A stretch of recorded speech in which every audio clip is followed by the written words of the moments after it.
Hi and welcome to Retro Eric. In this second episode of the unboxing video, I will keep unboxing stuff that I received during the summertime. This was the picture I took before we started, and this is the picture after we had been unboxing for about an hour. So let's continue today and see how far we get.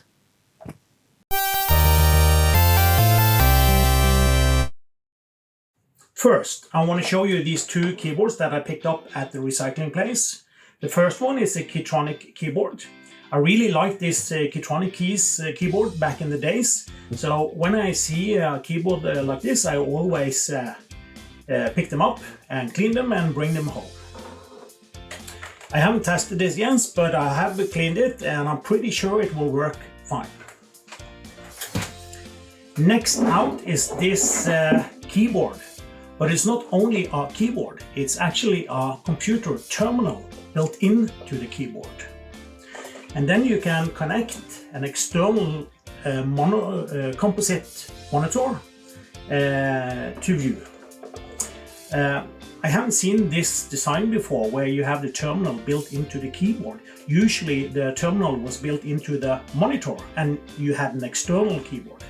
But I like this design better, and for modern users where we need a terminal, I think it's way better to have a terminal built into the keyboard, and we can connect a modern flat screen with a composite input.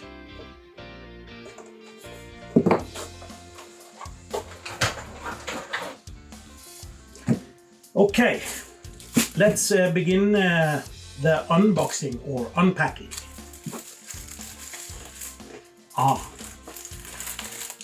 I think I know what this is. I'm not 100% sure, but I remember I planned to buy some sticker paper or stickers that I can print on a laser printer.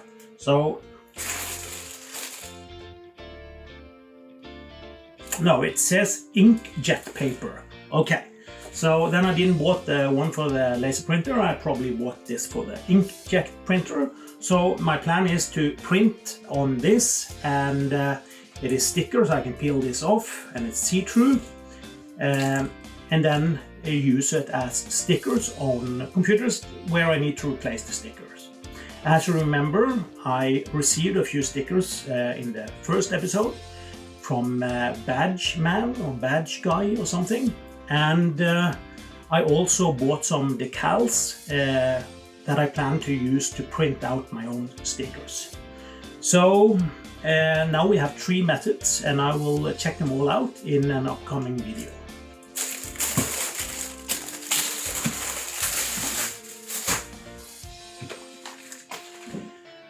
Next out, from Germany,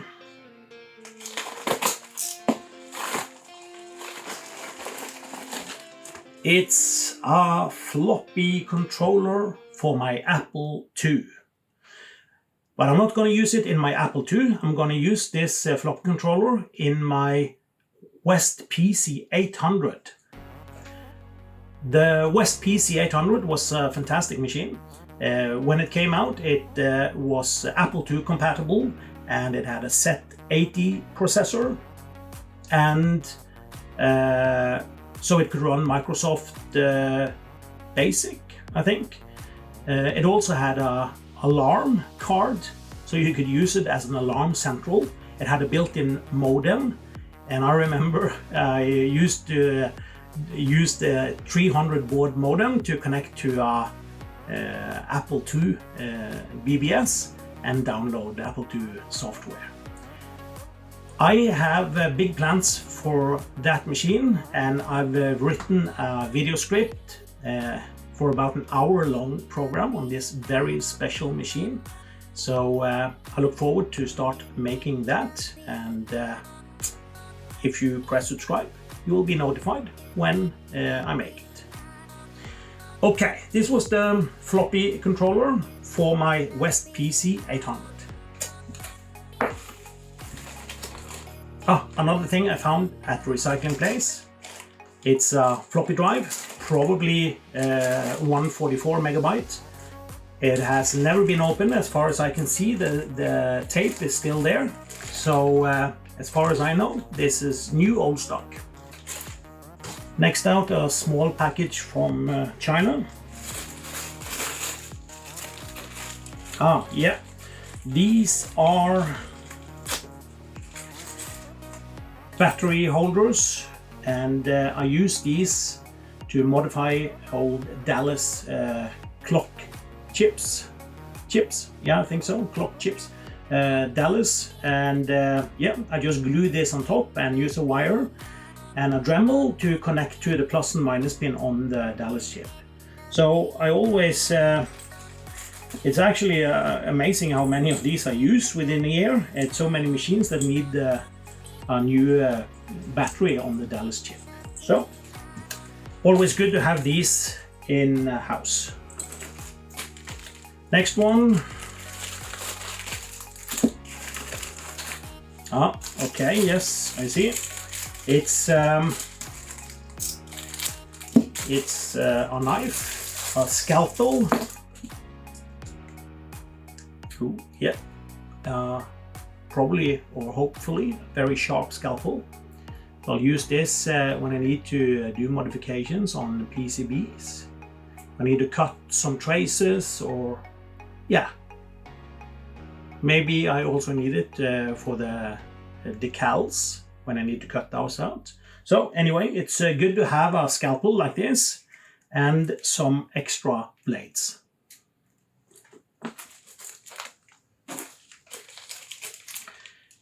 Next up, cable filter, it says. It's from China.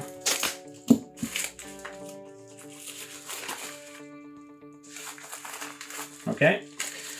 Not cable filters, but ferrets. You remember from episode 1, we talked about these. You clip them on a cable to reduce interference that the cable might pick up from the air.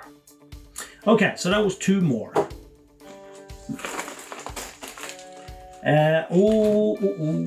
We have something very good here now. I'm excited. I'll tell you who it's from. It's from Texelec, and then you maybe have a clue already. And it says Resound 2 OPL3 8-bit ESA Adlib card. Oh, I'm gonna love this. Oh, now I'm really excited.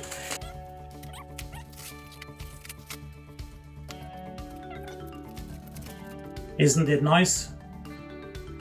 It says Resound 2 OPL3 on the back side.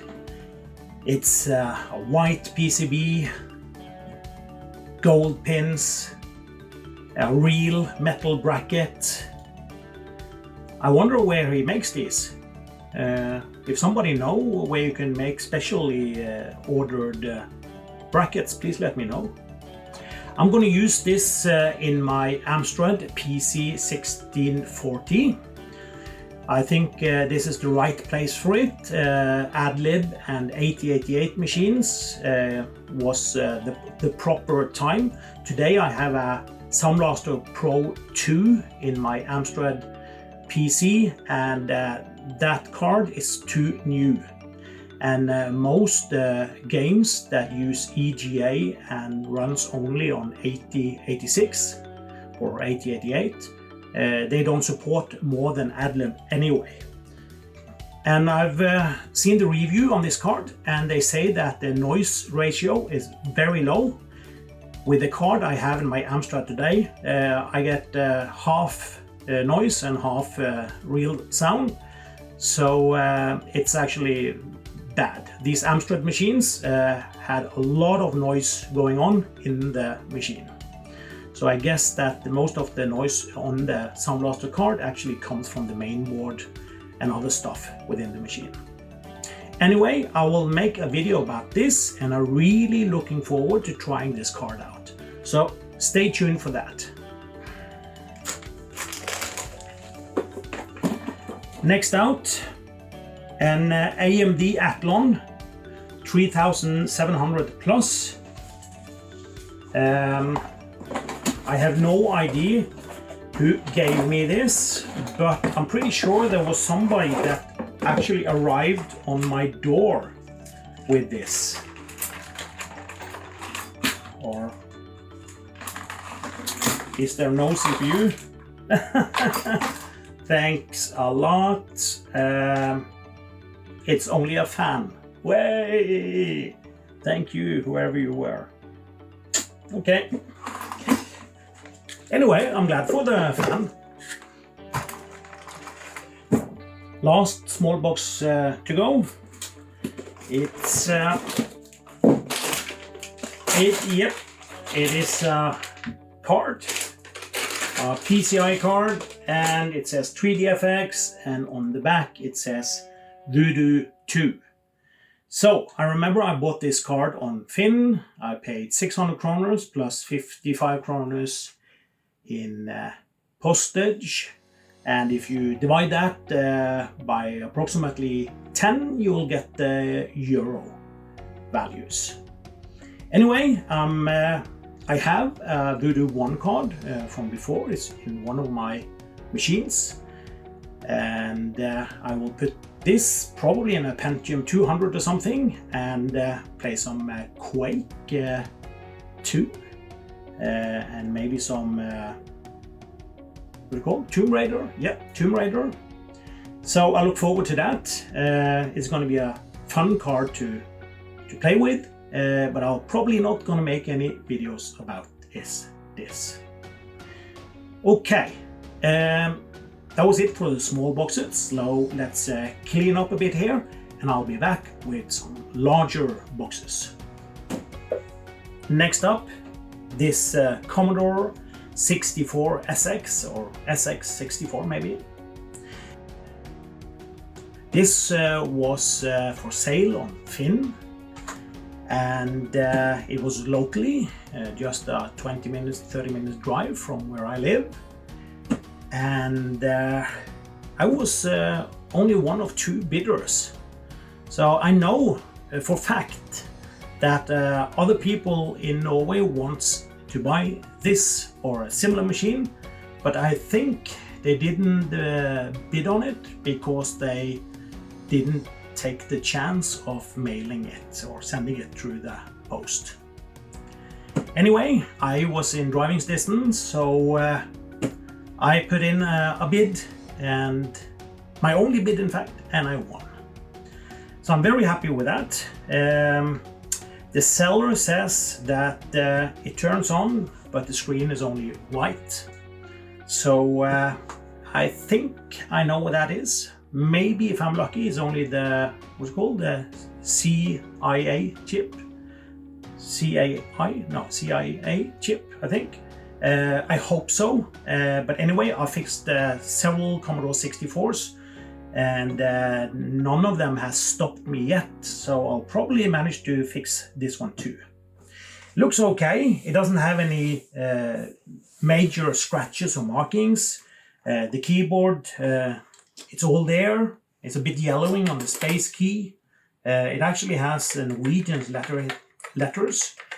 So I'm a bit curious to see if the character ROM supports Norwegian characters, because I've never seen that in any other Commodore 64s I've seen.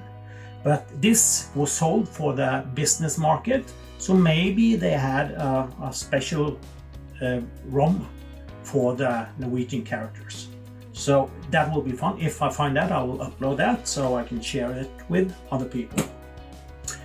In the package was a couple of these manuals. I have a bunch of them from before. It was a couple of joysticks. I've just cleaned them up a bit, and I did a test of this, and there was something broken in here, so I ordered a new spring. The spring was broken because this was one of the joysticks I really remembers from back in the day, and I like using this. That is, yes. So that was my Commodore SX64, and yes, I'm gonna make a video about everything, how to clean it, take it apart, fix it, use it, enjoy it, have fun with it. stay tuned and you can follow me on that journey.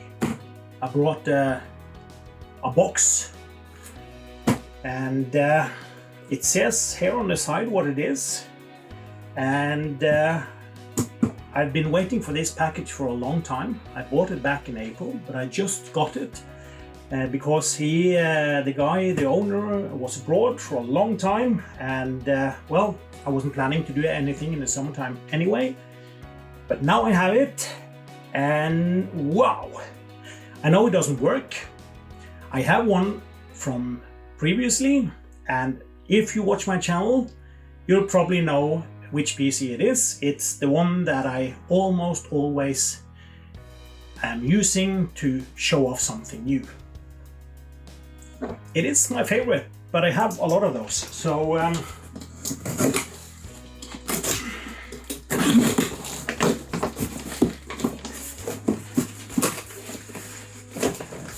this box is not the machine, but it's the monitor. I can see that on the size of it.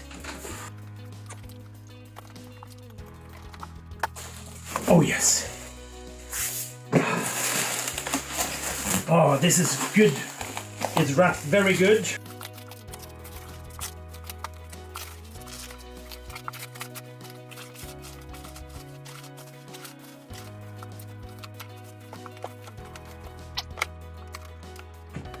Wow, that was a lot of unwrapping of bubble plastic. Okay, so you probably recognize maybe this logo already. It's a Schneider, it says. So the computer I'm talking about is a Schneider EuroPC. This is a 12-inch monochrome display. They never sent me a picture of the monitors. I was hoping it was a color display, but I can see on the pin on the DB9 plug that it's not a color display. Anyway, I look forward to learning more about this. Okay, I think this will be the last box of this episode number 2. We just opened the EuroPC monitor, so I'm pretty sure that this is the EuroPC itself. Okay, this guy, he really knows how to wrap, so just give me a second.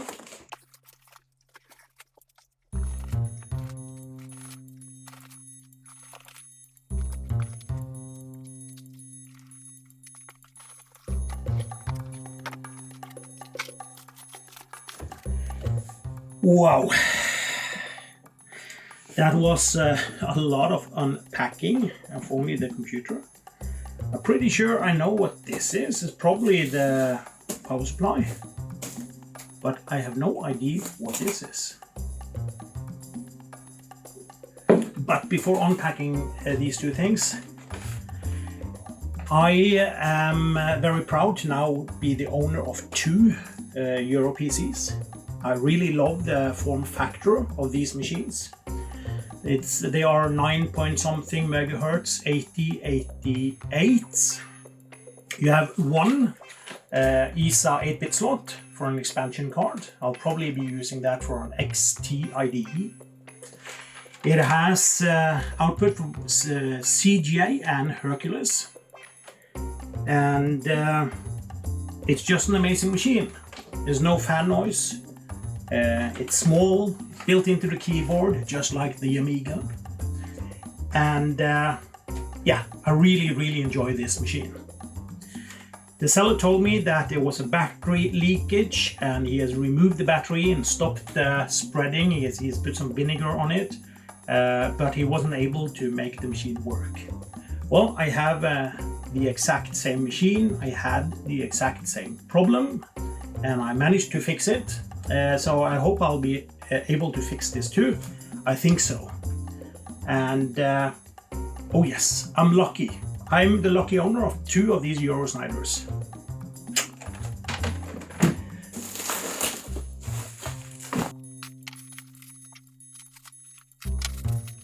Yeah, this is the power supply, so I won't bother you with that. But I have no idea what this is. It didn't mention anything, and I don't think it is a floppy drive or hard drive, but it's some manuals.